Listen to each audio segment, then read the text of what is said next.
Alright, welcome to the second night of recording for Project Freebird, as I'm calling it. Tonight I'm planning on doing the DLC cases for To the Moon, which is what we're starting right now. This is the first Minisode. And then doing a bird story.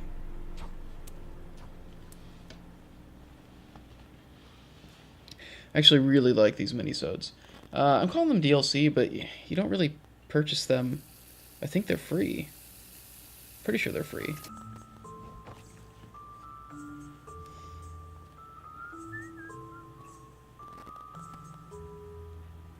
They're pretty nice. They're fun, and they give a little bit of addition to the world and the characters.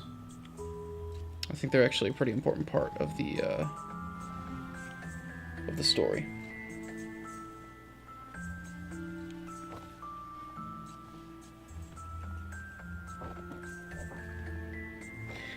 As you can see here, we have a classic prank being set up by Dr. Neil Watts.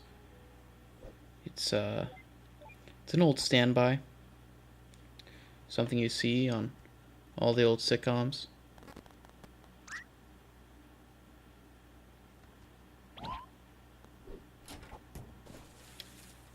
And it looks like he's the one that got tricked.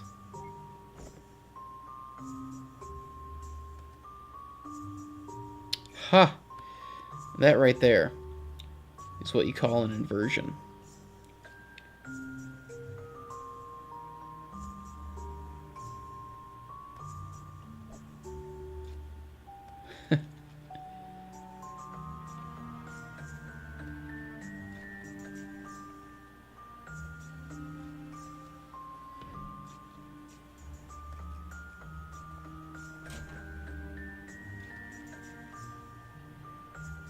Yeah, so the basic setup here is the holiday party at the Sigma Corporation where they work.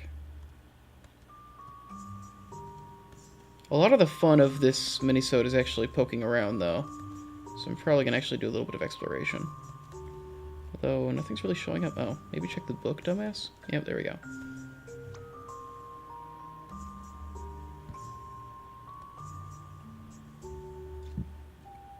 That was pretty clever. By that I mean that it's like a pretty standard trope in old RPGs and just games in general to have characters just leave diaries and stuff laying around. Hang on. Alright, thanks for hanging on there. Whew.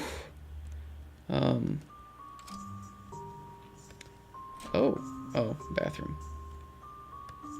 Yeah, I'm good. Yeah, it's kind of a trope to just leave diaries and stuff laying around. It's a way to give exposition to the player. But when you think about it, a lot of the time, it doesn't really make sense for them to just be leaving that information out.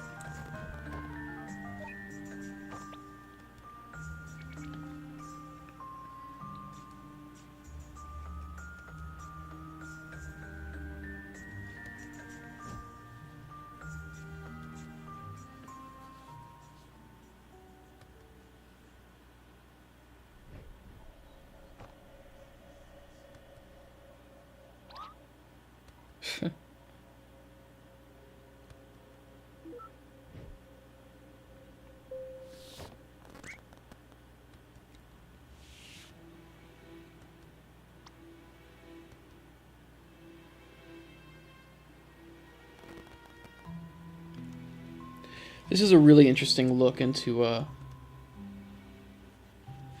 side of the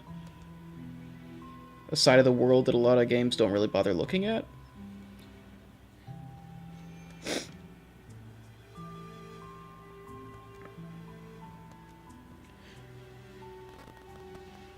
Like, I really like what this is about.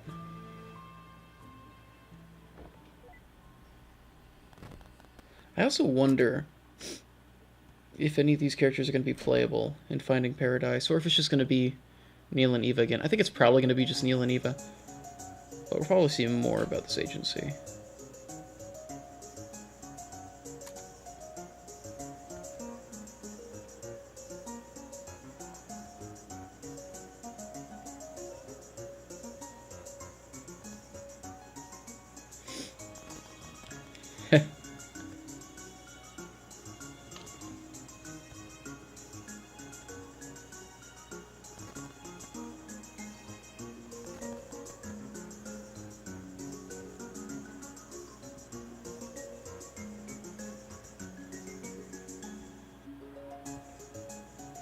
So I think here we just gotta talk to each of them.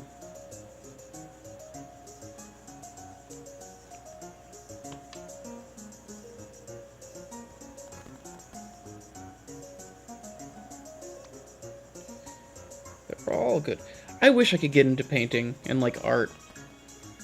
But I feel like I don't really get anything out of looking at paintings and sculptures and things. Which is really unfortunate. I wish I got something. It seems like a really cool thing that people who enjoy it, you know, get out of it. But I just don't... I don't know. It just doesn't mean anything to me.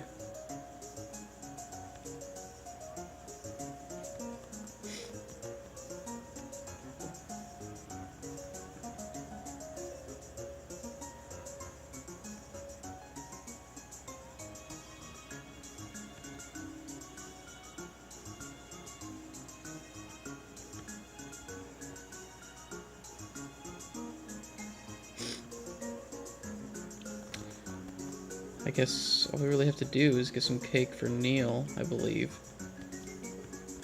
Or talk to Roxanne again. Oh.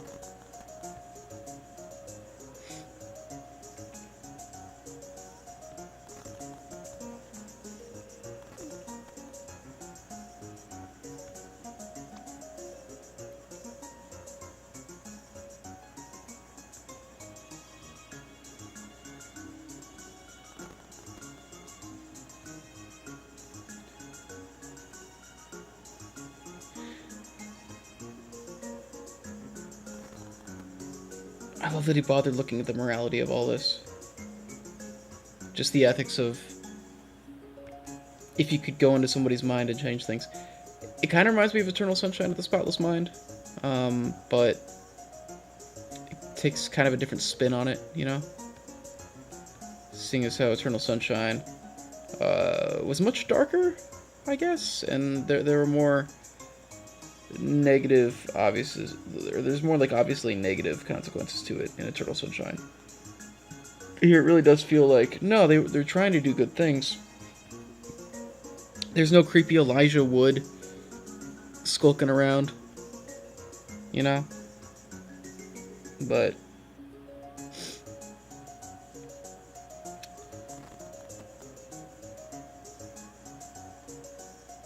I wonder what Kanga would do if he had, like, an orchestra to do his music. I wonder that sometimes about, like, older music. Well, older games music, I guess I should say.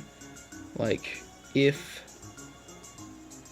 the old songs from the Genesis and the Super Nintendo and everything, if they,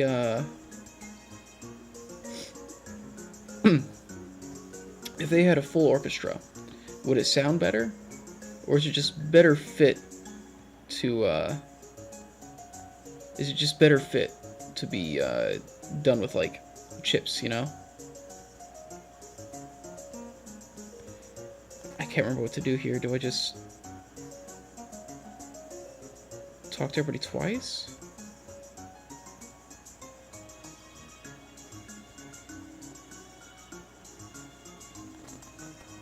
I genuinely can't remember what to do here.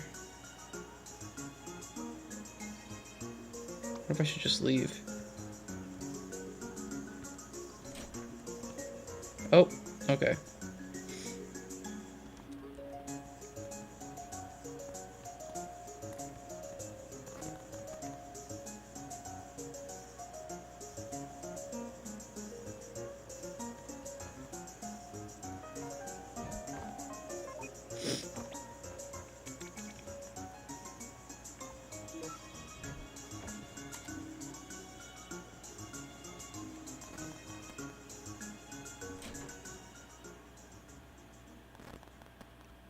This is a pretty cool thing.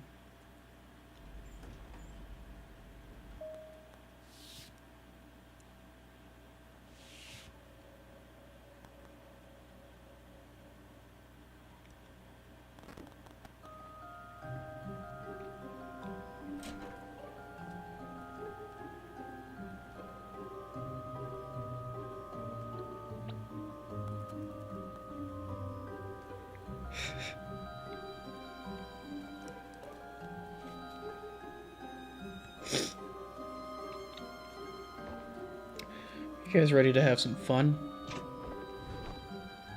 So I'm ready to have some fun.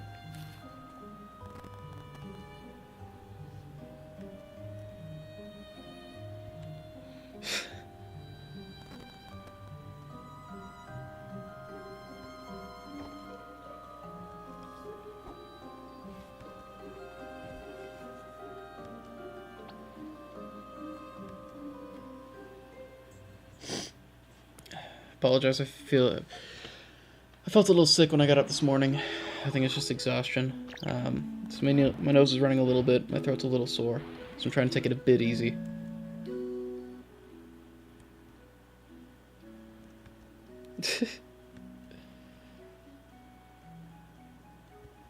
I love the 8-bit remix of the song for River. I guess it's just To the Moon is the name of the song, but I honestly think For River is a better name for it. I guess just because To the Moon means so many different things. And For River is very specifically just the song.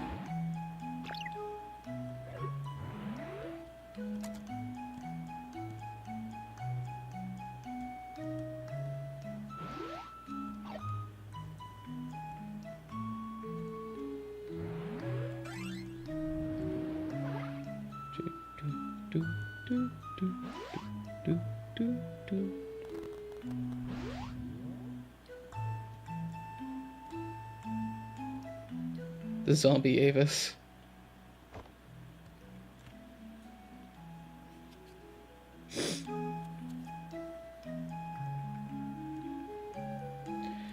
This definitely isn't challenging or anything, but it's cute.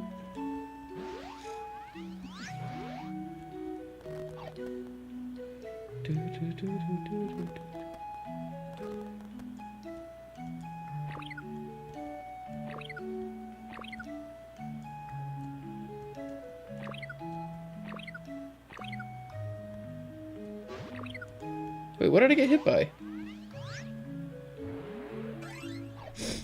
Whatever.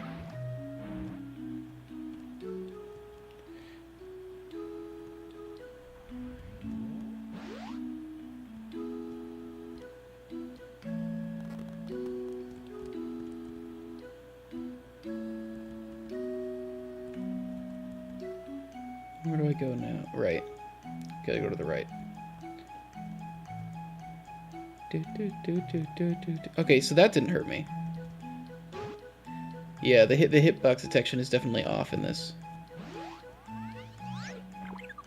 I'm sorry? What is this?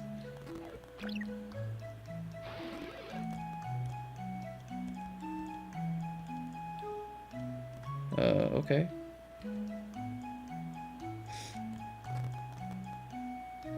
I generally don't... Oh, are those olives? Okay.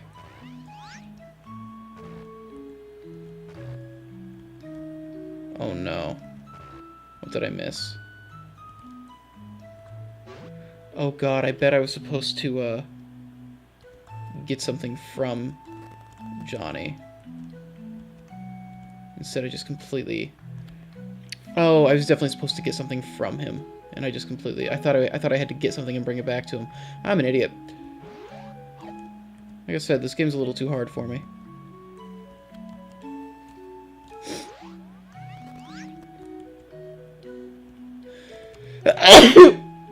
I'm so sorry. Oh, God. I wish I was in better health for this. Oh, well.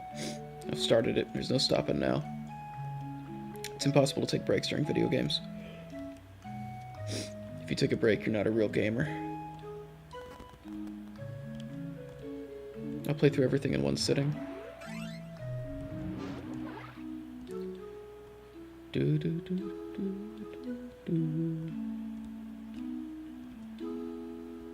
think this is one of my favorite, like, retro game soundtracks.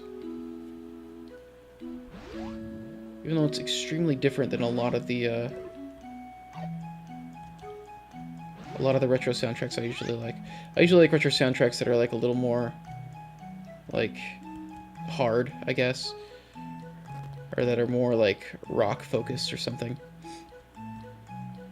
But Also, I really like the simplicity of this.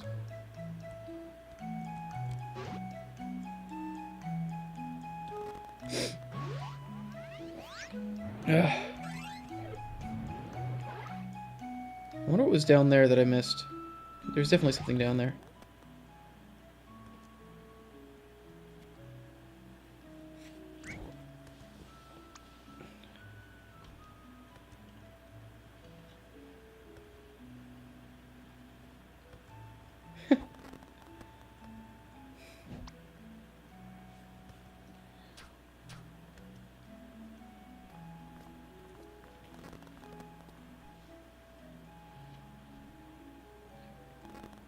There's something just really heartwarming about this minisode that I really like.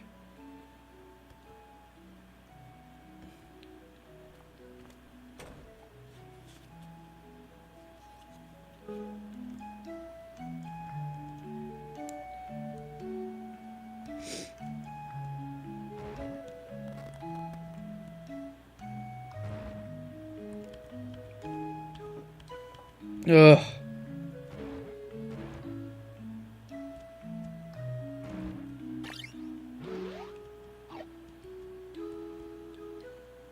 What am I doing again?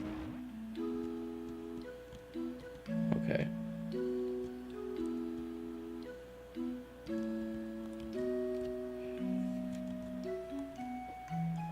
Ugh.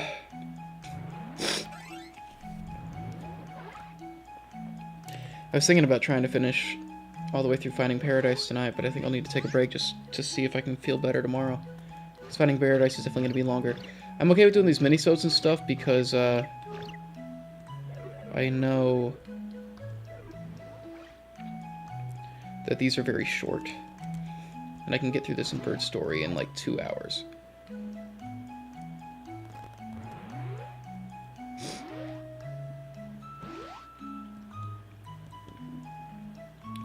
I think what's so nice about this is it's just a very nice, like,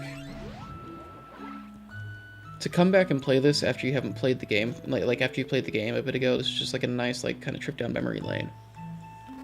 Which I think is what it was intended to be. Oh, here's this section.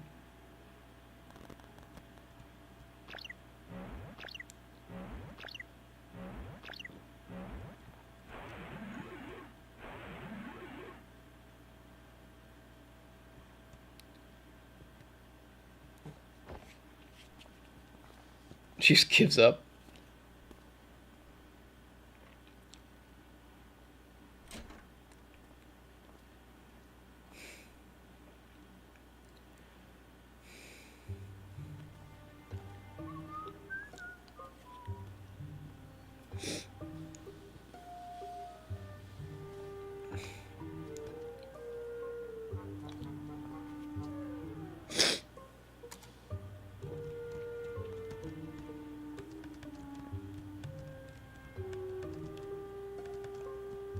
Okay, I guess I just leave then. I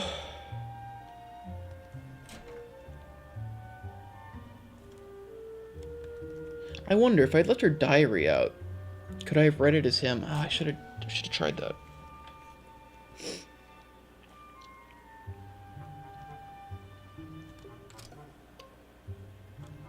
I'm trying to remember what I'm supposed to do now. It has been a long time. I would say that this minisode is definitely lighter than the second one. The second one is much more serious. They're both nice though.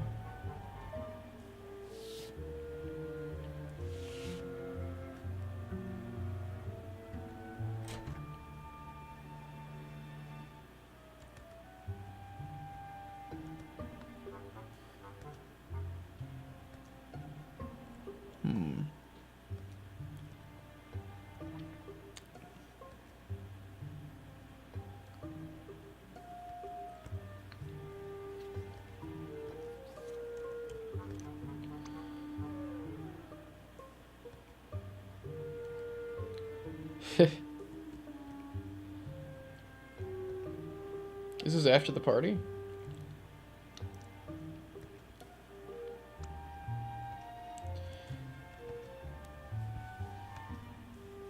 I always think it's weird how drunk people will get, and like how they look forward to doing it again. I don't know. I guess I'm just somebody who just doesn't understand drinking, but there must be something fun about it because a lot of people do it.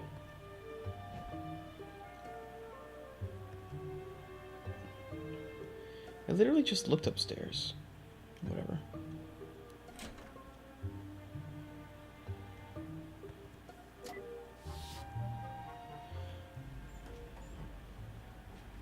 Oh, God.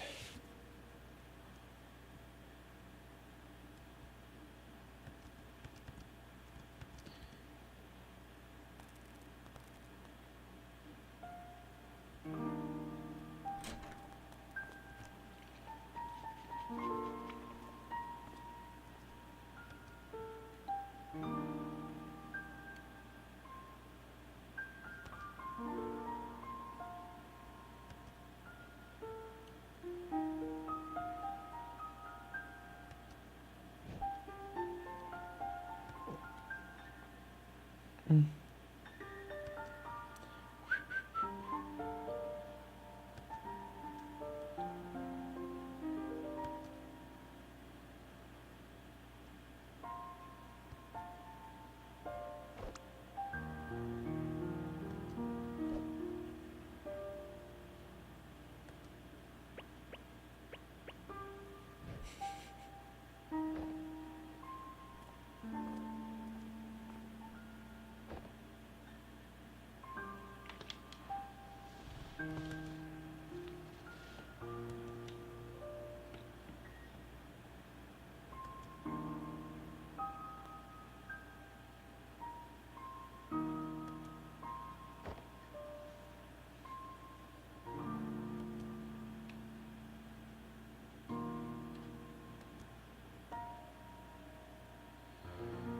Woof.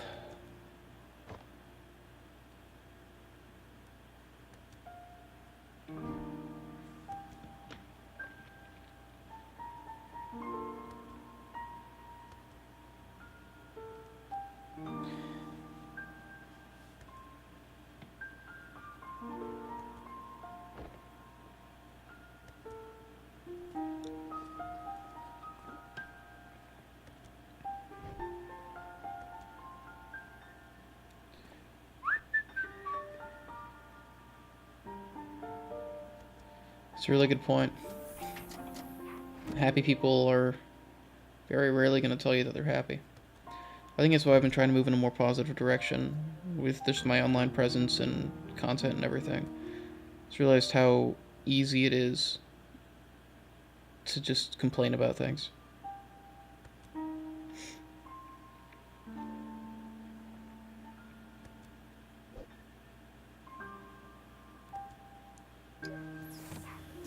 Somebody will always find fault in what you're doing, no matter what you're doing.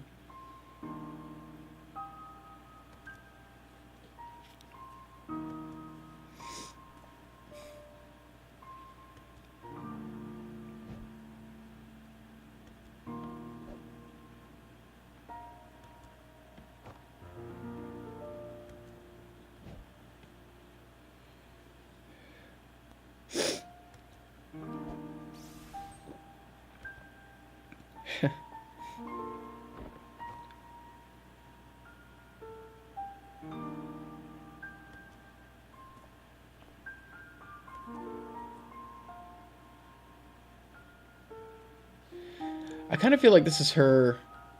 This is Kangao, like, kind of winking at the criticism of his own game.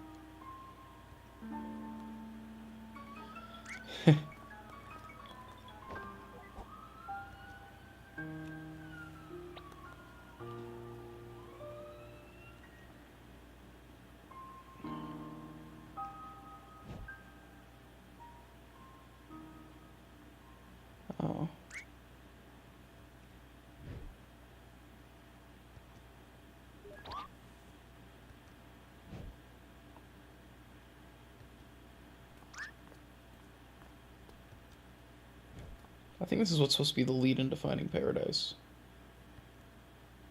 Maybe not.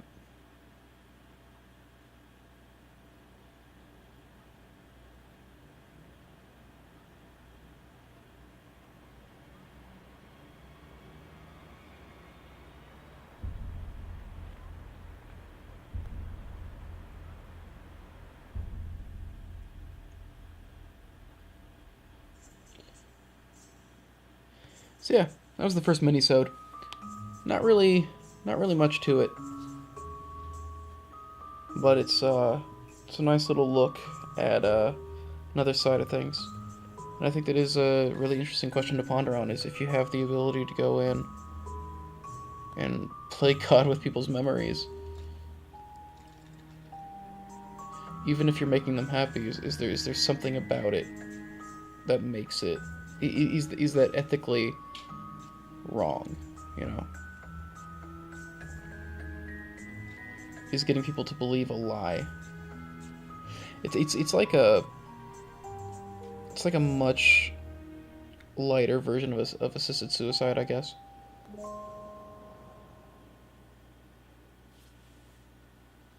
So on to the second.